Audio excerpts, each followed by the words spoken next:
अस्सलामुअलैकुम। सर इमरान शेख है। स्टूडेंट्स, मेरा आज का टॉपिक है कंप्लीटिंग स्क्वायर मेथड। ये कैसे आप क्वाड्रेटिक इक्वेशन को कंप्लीटिंग स्क्वायर मेथड से सॉल्व करेंगे। अब अगर हमारे पास एक इक्वेशन हो 3x² minus 5x minus 4 is equals to 0। आप स्टूडेंट्स एक बात का ख्याल रखना है। देखें, जो मैं स्टेप्स आपको बता रहा हूँ वो स्टेप्स हम फॉलो करेंगे तो कंप्लीटिंग स्क्वायर मेथड से आप किसी भी क्वाड्रेटिक इक्वेशन को सॉल्व कर सकते हैं। राइट, फर्स्ट स्टेप क्या है आपका? This is your first step to make the coefficient of x square is 1। X square के कोफिशिएंट को क्या बनाना है? +1 बनाना है। राइट, अभी यहाँ पर 3 है तो हम किस तरह बना सकते हैं? अगर मैं इस पूरी इक्वेशन को 3 से डिवाइड कर दूं तो क्या हो जाएगा? x² minus 5/3x minus 4/3 is equals to 0।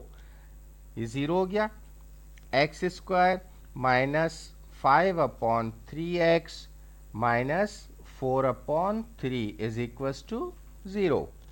अब देखें यहाँ पर आपके पास कि जब x² का कोफिशिएंट 1 हो गया, now move towards the next second step. Second step क्या है?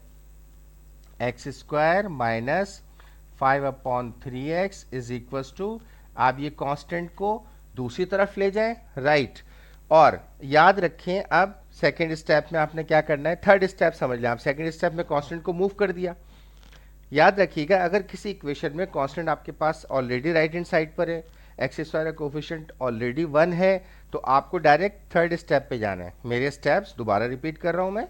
फर्स्ट स्टेप क्या है? x² के कोफिशिएंट को 1 बनाना। सेकेंड स्टेप क्या है? उसके बाद कांस्टेंट को राइट हैंड साइड पर ले जाना। राइट, थर्ड स्टेप क्या है? जो भी आपके पास यहाँ पर जो भी आपके पास कोफिशिएंट आता है x का, उसको आप हमेशा ऑलवेज डिवाइडेड बाय 2। जो भी x का कोफिशिएंट उसको किससे डिवाइड करना है? हमेशा 2 से। तो अगर मैं 5/3 को 2 से डिवाइड करेंगे, आंसर क्या होगा? 5/6। तो आप x² माइनस 5/3x, ये जो आंसर आया 5/6 डिवाइड करने के बाद, स्टूडेंट्स इसके स्क्वायर को दोनों तरफ ऐड करेंगे।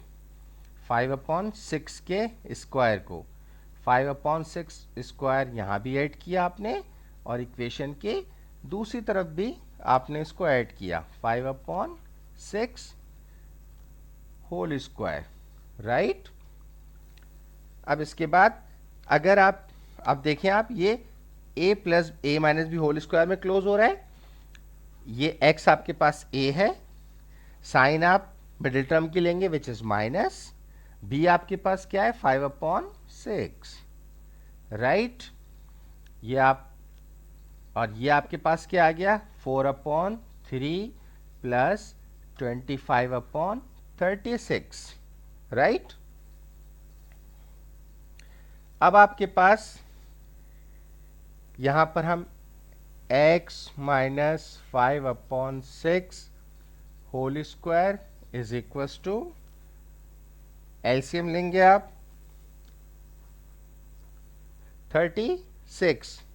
तो 3 12 जा 36, 12 4 जा 48 प्लस 25, 48 और 25 50 60 70 73/36।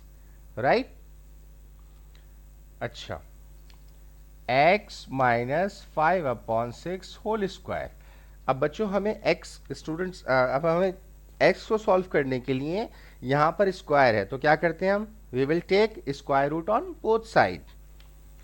तो x minus 5/6 whole square 73/36। Right, अब क्या बचा हमारे पास? x minus 5/6 is equals to √73/6। ये 36 क्या है? रूट से बाहर आ गया। राइट, अब हमारे पास दो, जब भी हम स्क्वायर रूट लेते हैं तो हमारे पास दो वैल्यू हासिल होती हैं, पॉजिटिव और नेगेटिव। तो एक दफ़ा x minus 5/6 is equal to √73/6 और x minus 5/6 is equal to -√73/6। तो इसी तरह x is equal to √73/6 plus 5/6 और x is equal to -√73/6 plus 5/6।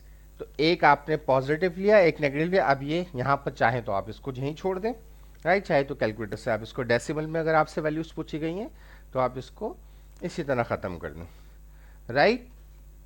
सो फिर रिपीट कर रहा हूँ, 3 स्टेप्स हैं इसके बुनियादी जो बेसिक्स स्टेप हैं। इसका first step, the x square का कोफिशिएंट पॉजिटिव 1 होना चाहिए। नेक्स्ट स्टेप, अगर ये पॉजिटिव 1 नहीं है तो make it positive by dividing the coefficient of x square which is given, like it was here 3, तो इसको 1 बनाने के लिए 3 से हमने डिवाइड कर दिया, बन गया 1। सेकेंड स्टेप, कांस्टेंट को राइट साइड पे शिफ्ट कर दें इक्वेशन के।